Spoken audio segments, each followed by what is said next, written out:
Yes, sir, Ski. You tuned in to another edition of Infinite Vibes. I'm Moran, the man. I got the richest lady in Atlanta, Georgia, DJ B-Lax in the building. You know what I'm saying? You know, we true to this, not new to this. This is very true. This is very true. We're very brother. true to this. You know, life is good. We are blessed and highly favored. And we're in the presence of somebody who is just out here making a lot of waves, a lot of noise. Yes. Thank you. Please introduce yourself to our listeners, King.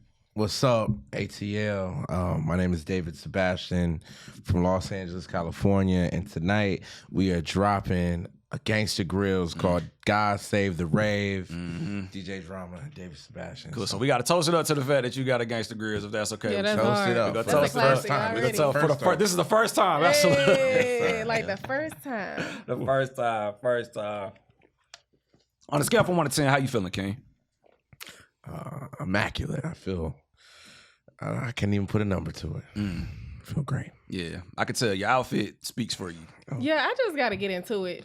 So, like, how do you get your style? I mean, it's just immaculate.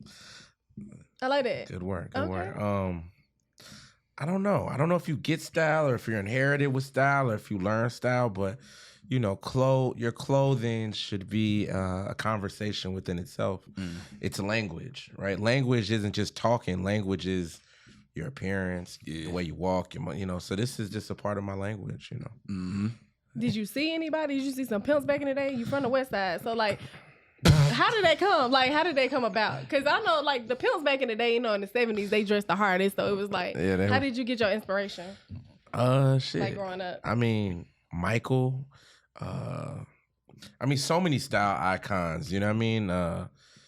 From Picasso, you know, to a Michael, to a young Kanye, to I'm influenced by movies, by television, by books, Right. but you know, really, it's just because I'm a designer as well. I don't know if you guys know that, but I didn't know that. yeah, I've designed for maybe over 100 labels, and I don't know. I think it was just inherently in me. Honestly, my father, I didn't really have a relationship with him, but I have a couple photographs, and this nigga was always in a tuxedo, man. Like, just always in a tux, looking fly as fuck. So I think it might have just been genes, you know? Yeah. Hereditary. It's not on you, it's in you. It's in me. Yes, sir. Yeah, so growing up in LA, well, stylistically, you know, I listen to your music, and now that you're here, like, I would think that you're from California because of how eclectic they are, but when it comes to like your music, you don't sound like a typical LA artist, in my opinion. You know what I'm saying? Like, you don't sound like you're from a place. If you know, I'm definitely talking in code. You don't sound like you rep anything. You just sound like you just out here. You know? I'm a man of the world. Yeah. I'm a man of the world. And I'm very, very diverse. Like, I could give you some hip hop shit. I could give you some turn up shit. I could give you some melodic. You know, I can adjust. Right. Because I didn't just grow up on one type of music. Like, I've grew up from everything from like Tupac to Luther Vandross, Donny Hathaway to Radiohead to fucking Led Zeppelin. You know what I mean? I kind of just, I'm everything. You like Nirvana too, don't you? Love Nirvana. Absolutely. Of course. Absolutely. No, that's fine. Yeah. So what came first, like fashion or music? Like, Came first, the chicken or the egg? That's the question. yes. Do you know the answer?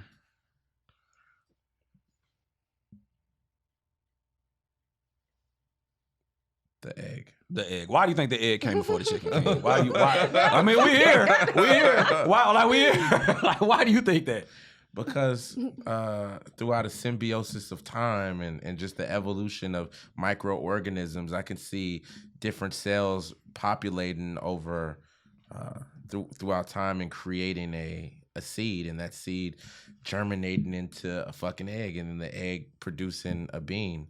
And I completely just freestyled that, but it might be true, you know? Nah. You make people, you kind of philosopher type vibe. You kind of make people want to listen. Like when you talk. Kind of. You kind of like that. Yeah. So like you growing up in like the West Coast, of course, how was it for you growing up in the streets and just like in the neighborhood? So like Every day. Like now, right? Like now, like I'm embraced by everybody. Like I got artsy friends. I got like killers. Like hood niggas who's like, yo, we fuck with you. Come to the hood. Like I literally like pull up like in certain hoods and like niggas really fuck with me. Or I fuck with like the eclectic, like, you know, West Hollywood crowd. I've always kind of been a chameleon in that sense. But growing up, I was always too eclectic for the hood and too hood for the eclectic. Yeah. You know what I mean? Like, cause like too black for the whites, too white for the blacks. Exactly. Yeah. I was like in that weird gray area where like hood niggas be like, this nigga's weird. You know what I mean? Like I had an OG named Trevor who used to, when I was young, he used to take me to the Hoover's hood, you know what I mean? And I was young as shit and just like pulling up. And I remember the first time I pulled up, I got jumped. I got my ass whooped. Whoa. Hold on. Hold on. Yeah, we can't just breeze. Why they jump you?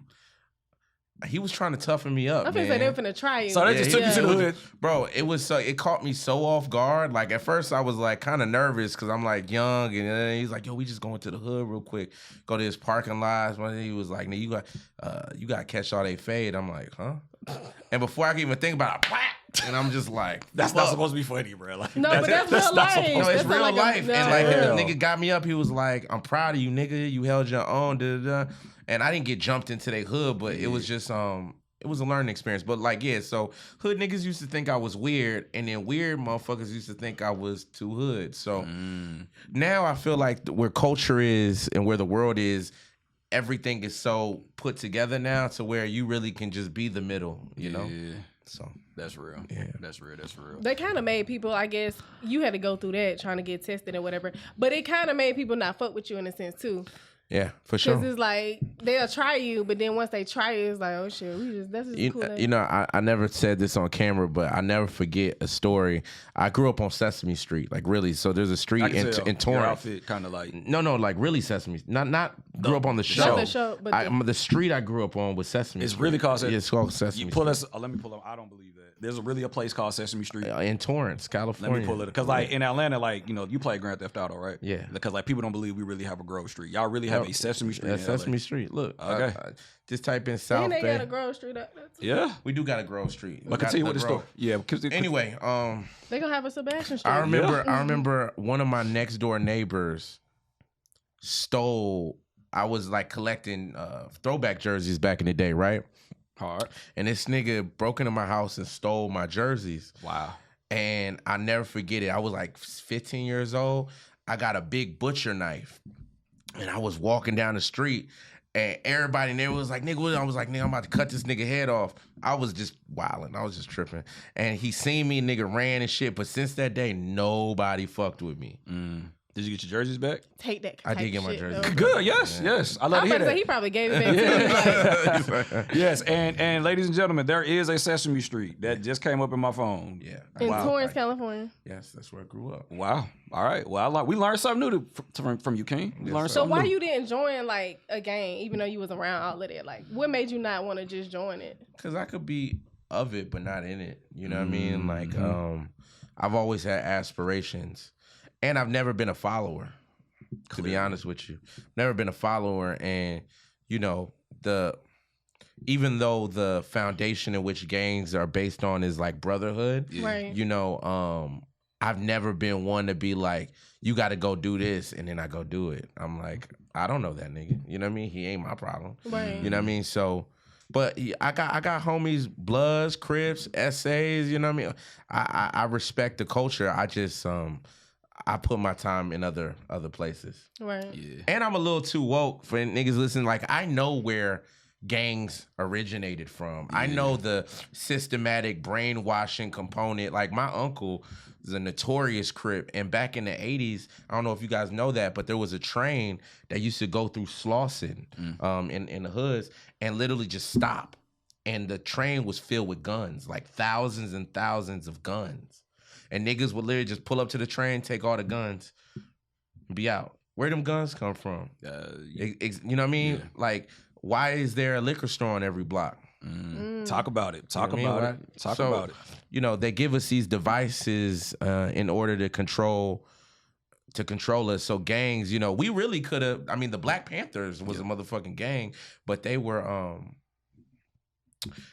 I think if the Black Panthers would have still been a thing today, I think a lot of the fuck shit going on within our race wouldn't be happening. 100%. I agree with that. 100%. Real leadership. We need the Black Panther now. We do. They said they got a new structured one. Black Panther like, died, created. right? In Wakanda. They got rid Oh, of they got rid of Black. They really got rid of. I'm thinking we about to talk about Fred Hampton. Right, like, I think we that's about to it. talk about Huey. Oh man, No. dang. But R.I.P. T'Challa, he did. You know what's so Yeah. crazy about that is now when you Google Black Panther, Yeah. you don't even see the Black Panther movement. You just see the cartoon. With all due respect, I do think that something is wrong with that though, because Yeah. that is absolutely true. It's like if you type in Black Panther, like the movement does not come up anymore. Exactly. That says a lot. We need that though. Is that did they do that systematically? Who did Yeah. that?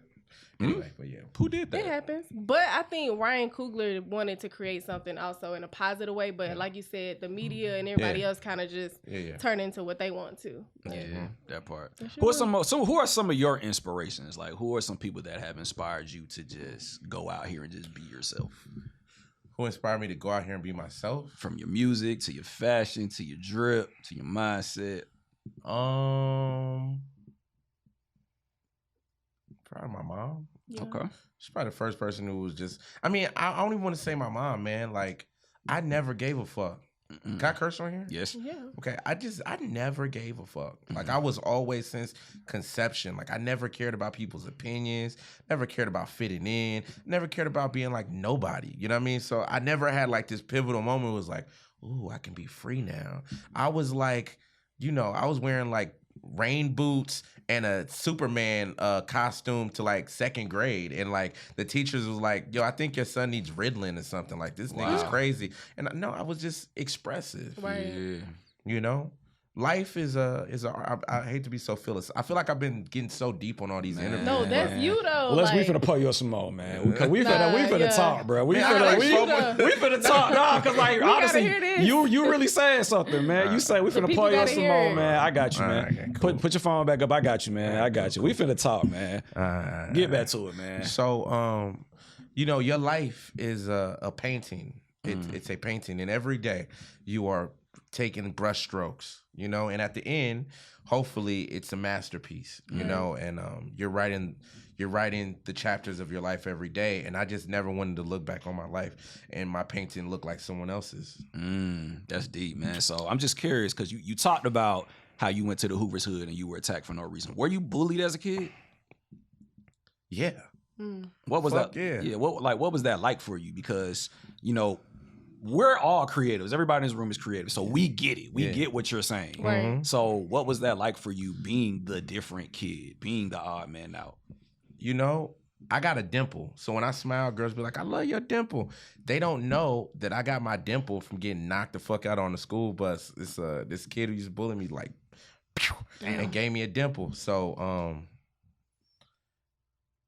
in hindsight, in a God's point of view, it was necessary. It was if I could redo it again, it was necessary. Right. Like, when you're in the shit, you're like, what's wrong with me? Why am I getting bullied? I don't want to go to school. But like, that's all character development, man. A lot of people don't know that the traumas that we face in our adolescence, even though they might fucking suck, whether you grew up in a crack house or you got, whatever, those are all just building your character. Yeah. And writing in interesting parts into your story. Have y'all seen the new Tyson little biopic? Yeah, I film? did see that. It's really good. The series, right? Series, right? Yeah. It's really good. So like, that nigga's life was crazy. He grew up in a crack house. His mama died. And I'm sure as he was going through it, it probably felt like hell. Yeah. But now, in retrospect, looking at it, it just made his story so much more interesting. Right. Because he wouldn't have been so vicious if it wasn't for that. And I wouldn't be such an ill-ass nigga if it wasn't for that burning desire in me to prove niggas wrong, to be the best I could be, to, But the moment somebody showed him something different, yeah, his life changed. And I feel like sometimes it takes that one person to show you structure. You know what I'm saying? It does. Like, look at Michael Jordan, it was his father. Right. Look at Tiger Woods, it was his father. Look at him, it was what was Tyson's his manager. who passed away. Whatever his name, old Italian dude. Yeah. Mm-hmm. But I mean, if you look back at time, most of these iconic figures always had one person to kind of be their mentor. Right. Yeah. I didn't have a father to teach me that shit, so a lot of the shit that I had to learn was from like Google. Wow. I learned how to be a man off Google. Hey, don't So feel nobody ever showed you something different? Like, No, I mean, later on, but by that time, I already had a fully formed opinion. right. You know, and you also got to be very wary of those people who come in your life and teach you things, because a lot of times their motivation might not be for your greatest good, but for their own self-interest. that is very true. That's so true. That is very true. It's really hard being like smart and talented because everybody is trying to find creative ways to fuck you. How so? Break that down as we sip on the Young and May juice. Break that down, King. I mean, in every way. To try to exploit your mind, to try to get a piece of you, to try to get a piece off of you, to try to grow their own personal brand off of you, to, I don't know. I mean, there's so many ways to get fucked. And, you know, I've experienced all of them. I'm okay with it if it's a mutually beneficial thing and if you tell me off the jump. Like, if you come to me and you like, listen, I'm going to get mine. I want to get mine. This is my bigger picture. And by me helping you do this, you gonna get what you want. I'm gonna get what I want. I could live with that, but don't like come to me like on some family shit. Like, I don't want nothing, man. It's all for you. Come on, and then try to fuck me in the end. You read books. I do read books. So, like, tell me your top 3 books that you like to read, like that you've read before. Wow. Napoleon Hill's Outwitting the Devil. Joe Dispenza's. Actually, I'd put that's like not one of my favorites, but it is about changing the perception of yourself, and it's all about your mind and how to reprogram yourself from the things that you've been conditioned, right? Conditioned to, yeah, okay, yeah. What else is a good book that I've read? The 4 Agreements. I love the 4 Agreements. Like yes, 4 Agreements is good. I don't like. It's hard for me to give you the tops because I don't really categorize things in my mind. Like, this is my favorite. You know, they all kind of just have a place. But I love Neville Goddard. I love Napoleon Hill. I love Joe Dispenza. I love. I wrote a book. It hasn't come out yet, but you gonna put it out? You gonna be a publisher? That's hard. Next year, yeah. Okay. Oh, wow. What's your book about? I started my own publishing company too. It's called Niggas Read Books. Congratulations! That's amazing. Hey, we gotta toast up to the. Just because you said nigga, they gonna read it. Yeah, we got to toast up to that, bro. We gotta toast up to that, man. Right. Damn. Just because you said nigga, they Niggas gonna read books. it. Niggas read books.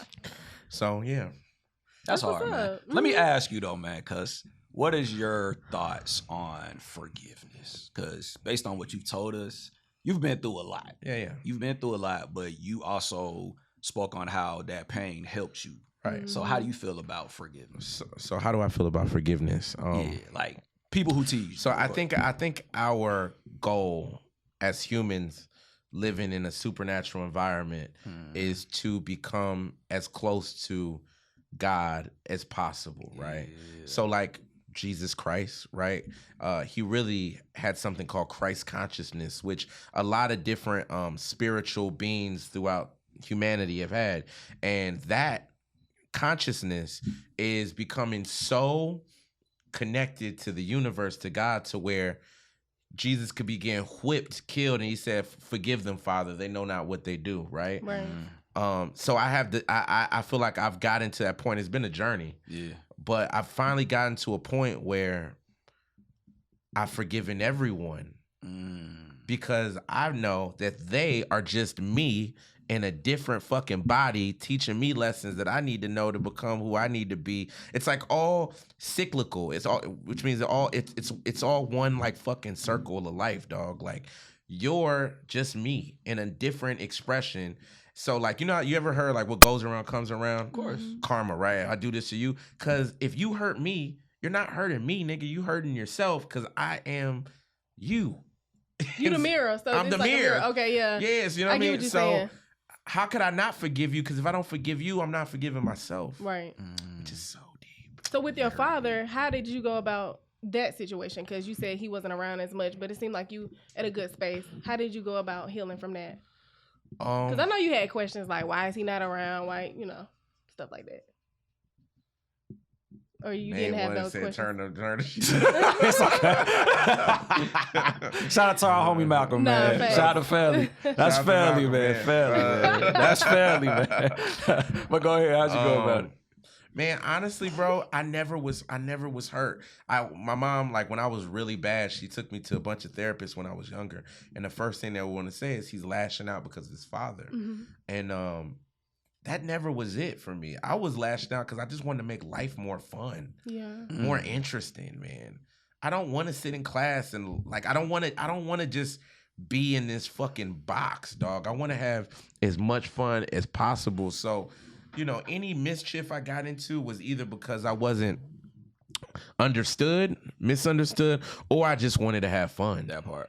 That makes sense. That's probably why a lot of kids lash out, because they're not understanding why they got to be in a box every day and do the same thing that everybody else is doing. But it's like, it's a system. So it's just like, damn. Yeah, I ain't even going to tell you. It's so fucked up. I feel so sorry for children. Why so? Growing up just in general, because the reason why I feel so bad for children is because we are all products of our parents' trauma. So like the shit your grandma went through was because of some shit her mama went through some other shit, right? So we're just passing down fucked up ideals created through trauma, created by like, you know, just fucking post-slavery mentalities and shit.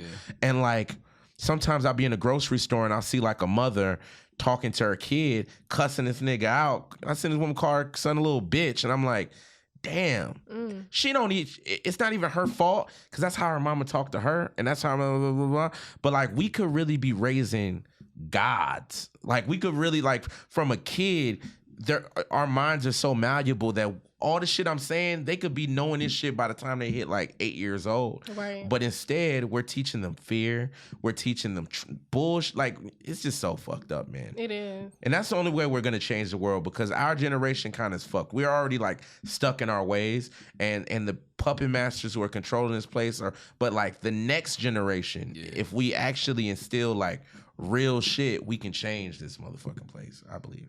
I think every generation gets better. Cause I feel like I'm better. I feel like you better probably than the generation before you, and I feel like I'm better than. Have you talked to some of these motherfuckers from this next generation? They on some other shit. Try to have a conversation and be like, "Yo, man, how's your lit? Where you going to turn? What you doing? Fuck, bitch at what?" I'm like, nigga. Why that sound like a song? That's how they get that philosophy. Doing? Turn? Where you going? Lit? I should make that a record. Actually. Oh no, that's it right Probably there. should. But yeah, man, motherfuckers don't give a fuck. That's crazy. Yeah. But now you're at this level. Yeah, I'm here. And you done made your way to the South, because he has a tape. Gangster Grillz. Yeah, we gotta drink some more of the Younger Mate juice, bro. We gotta drink some more of the Younger Mate juice. We gotta drink some more of the Younger Mate juice. I just want to know how that happened, because it's like, you're from the West Coast. I love seeing people from other areas like collaborate with people from the South. So it's just like. Well, it started from a DM. My partner Sarah, she was trying to find a way to expand. Your partner in the label. Well, okay. we have a label together called Believe in Yourself Records. Yes. So but yeah, she DM'd him and he DM'd back, and he was like, "I'm with it. I fuck with him." And then I reached out to my guy Gene Nelson, who's a legendary music exec, and he's like, "Let me hit drama. That's my guy." And then before you know it, I told Warner, like, "Yo, we about to do this Gangster Grillz," and they're like, "Yo, well, you're about to release this other album. You really only have maybe a couple days to record it if you're gonna do it. Like, you probably got a week to do this entire album." And I was like, "Man, let's do it," because I know how I work. Oh, we did the whole project in 3 days. We started on a Friday. We went in Friday. Jason Joshua let us use his house to produce it, and by Sunday we were finished. Wow. Yeah. Them be the best ones. Yeah, man. Get in, get out. Get in, get out. You on a mission. So what were the sessions like though? Like, what, you were in the studio with him? Right? No. He was in Atlanta. I had to, like, as I was going, I was sending him records. He'd give me feedback, blah blah blah, send him shit. But I was just it was energy, man. Right. Energy. I'm like, I'm not the type of nigga. I don't like a bunch of people in my sessions. I don't like 20 people in the room. They ain't doing shit. And I move really, really fast, man. Like, throw that beat on, blah blah blah blah blah. Okay, that's great. Da, da, da. Okay, that's great. Da, da, da. And then, like, we'll perfect it beat wise, but bro, like, most of the times your first take is your best take because it's your most honest in the moment shit. So yeah, I just don't overthink it. I love that. Yeah. I was just about to say that. I think in a lot of studio sessions, people overthink it, and a lot of egos run the sessions as well too. Where it's like you just want to hear yourself talk and get the whatever you said, make it sound like it's right or something. I don't know. Yeah. Nah, so that's dope. what's up. Yeah, man. For real, that's really dope. That's legendary. You have any dream collaborations? Anybody that you would love to work with before it's all said and done? Whether it's music, whether it's fashion, you know, get your own sneaker, get your own.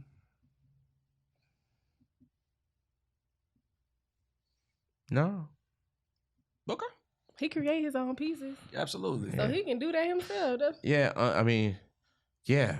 I honestly look forward to being in a position to where I don't need to partner with Adidas. I can just be Adidas. Right, that part. We need more of that, honestly. We do. That's what we need. I mean, yeah, we need a lot more black-owned everything. We do. You know what I mean? We do. This is facts. Niggas got to be tired of wearing Gucci all the time. Some of that shit don't even be hard. Like, I don't know. Like, we had this conversation the other day. Like, we don't think Gucci is not that fresh. I mean, it's just programming. Yeah. All it is programming. You put a logo on something and then you make it unattainable. Do you know what makes up like 40-50% of all of Louis Vuitton sales? Is belts. Is their belts. Same with Gucci. And do you know why it makes the most of their sales? Because that is the cheapest price point you can buy into wearing their shit. Yeah. That's why niggas wear Gucci belts. Because it's the cheapest thing you can pay for that still gives you the allure that you fuck with this company. Or you got some money. I want you to speak on this because I think, like, no, for real, like, honestly, I've been seeing this a lot, and I just feel like you said, it make you perceive like you got some money. Yeah. Like, I want to know what your thoughts are. Like, when it comes to, like, artists signing and they might not have a home or a car, or they might not have things. What's your advice to artists, like, that just want to sign? Like, you know what I'm saying? They might not understand what they're doing at that time, but it's like coming up as a young artist, they might need some more knowledge on, hey, you don't have a house or a car, but it's going to be okay. So the question is my advice to artists who might be struggling to pursue their dreams and they get an opportunity to sign, but they don't know what they're signing? They don't even know what they signed. They just want to do it. Like, as of late, there are a lot of artists who, it's like, you might have a blue check, but behind closed doors, it's like, yeah, you got a blue check, but you don't have a car. Yeah, that's you might a real not have thing. a house that you live in. Yeah, a lot of these IG models got 20 million followers sleeping on air mattresses. No, for real. It's so fucked up. Yeah. So what's your advice to those type of people? It may not even be an artist, but it's just like the I was that artist. You was that artist. I mean, you manifested this life. Hell yeah. Man, 3.5 years ago, I was living in my office, and my office was half of this room, like literally from like maybe here to right here. And I had a fold-out couch and a desk, and I like lived in there. And the building I was living in, you weren't supposed to live in this building. It was like a office building, right? So they would lock up the building after 9:00, like literally lock up the entire building. So I felt like Cinderella or some shit. Cause like I couldn't leave my office if I wanted to get some sleep. I had to literally be in my building from 9 to 7 in the morning, trapped in this big ass building. And I couldn't even use the restroom because they locked all the bathrooms. That I was like going through it. But before there, I've slept on friends' houses, my mama's house, my couches, you know what I mean? Cars. You had a blue check while you was on this? Yeah. Oh, okay. Oh, okay. We appreciate your honesty. For real. Yeah. I mean, everybody, my fans know what's up because I've never been transparent. I mean, I've never been, I've always been transparent. Right. Because I think that I might be one of the most transparent niggas, man, because even when I was going through it, I was letting niggas know, like, I was sleeping in my car with my girl and 2 dogs. I had 2 dogs named Beyonce and Chipotle. And it was like funny. 6 years ago. Chipotle. And the reason why I was in these situations wasn't because I was like a broke boy or something like that. Right. It's just, I refused to get a job. I refused to get a job because, I feel like sometimes working a job creates comfort. And then you become comfortable paying your bills, and then you have to continue to stay comfortable so you continue to work. That's why people are like, yo, I'm about to just blah, blah, blah. You get so accustomed to the money you making that you never want to quit because you're comfortable. So I never wanted to get a job. And then every dollar I would make, every single dollar, when I was designing for Steve Aoki, Diesel, WeSC, fucking Drake at the time. I was designing for OVO. I was designing for, like, every dollar I had, I would put back into my own creativity. Music videos, this, promotion, merch, da-da-da-da. You know, so you asked me what would I tell them. So would you advocate for not working? What if they need to work to get some type of money? Like, what if they not creating pieces like you were? Well, everyone got their own journey, so you got to do what you got to do. But I would say this, and this might be too over your head, not your head, but like people's heads to really understand it. But you don't have to do anything. All you have to do is see it, believe it, and then it's there. And I know that sounds like some weird, like, you know, like faith, right? That word faith, believing in something that. So true faith is literally believing something you can't see and then acting as if it's already happened. That's what I've learned from like Neville Goddard. And that changed my life. That's how I went from poor as fuck to me right now. Right. Literally. And it wasn't about working harder, because working harder is actually horrible. Mm-hmm. It's actually horrible. I agree with that. I like getting money in my sleep. Yeah. So it's literally like, I'll never forget. I tell y'all, you know, I don't know how much time we got. No, you good. I'll tell you. I was getting evicted from my office, this office I was telling you about, and I had nowhere to go. And I remember they were like, you got to get out of here in a month. This is your last month. Had nowhere to go, had no income. And my assistant at the time was like, are you going to look for a place? And I said, no. She's like, why? I was like, because got to give me somewhere to stay. It's all right. The universe will provide it. So 2 weeks go by, 3 weeks go by. I'm just living my life, acting as if nothing's happening, you know? And I remember I had like $200 in my account. And I was in the fashion district, and I seen this huge vintage Bart Simpson rug from like the 80s, right? And it was tight as fuck. It was like 10 foot. And I spent my last $200 on this rug for my new office. I didn't know where my new office was, but I bought it as if I knew where it was. So now I got this big ass rug, and I'm about to get evicted from my place, but I knew I was moving somewhere. So literally the day before I got evicted, my sister was like, where you going? I'm like, I don't know, but it's going to work out. I get a call randomly. I'll never forget. Sitting at my desk looking out the window. I get a call. It was my homie Luis. And he was like, yo, he was like, our showroom is about to move somewhere, blah, blah, blah. And we have this warehouse space right in the flower district for the next 4 months paid off. You want to move in? Your artwork's in here. I'm like, I just put the phone down. I'm like, thank you. And I moved in the next day. Wow. That's a great story. That's real faith. No, yeah. I love that. That's a good perspective, most importantly. Yeah. You know what I'm saying? Because it's all about perspective. That's it. Mm-hmm. It's all about that. Perspective. Well, Dave, man, thank you for pulling up, man. Thank you for pulling up the Infinite Vibes. That was a great topic. It's been a great topic, man. We definitely rock it with you. We fucking with you. So, one thing about Infinite Vibes, we always like to encourage our guests to provide positive words of affirmation. Yeah. So what are some positive words of affirmation that David Sabastian can provide to anybody on there? Come on. I got one better for you. Go to davidsebastian.com, right? Look, go to davidsebastian.com. I'm going to show y'all real quick. Mm-hmm. I can go on my phone. Yeah, we can do it right now. We can do it right now. So look, when you go here, it should look like an iPhone. Hold on. Oh, okay. Right? Pop up, right? And right here is my audio book called Imagination Time. Completely free. And chapter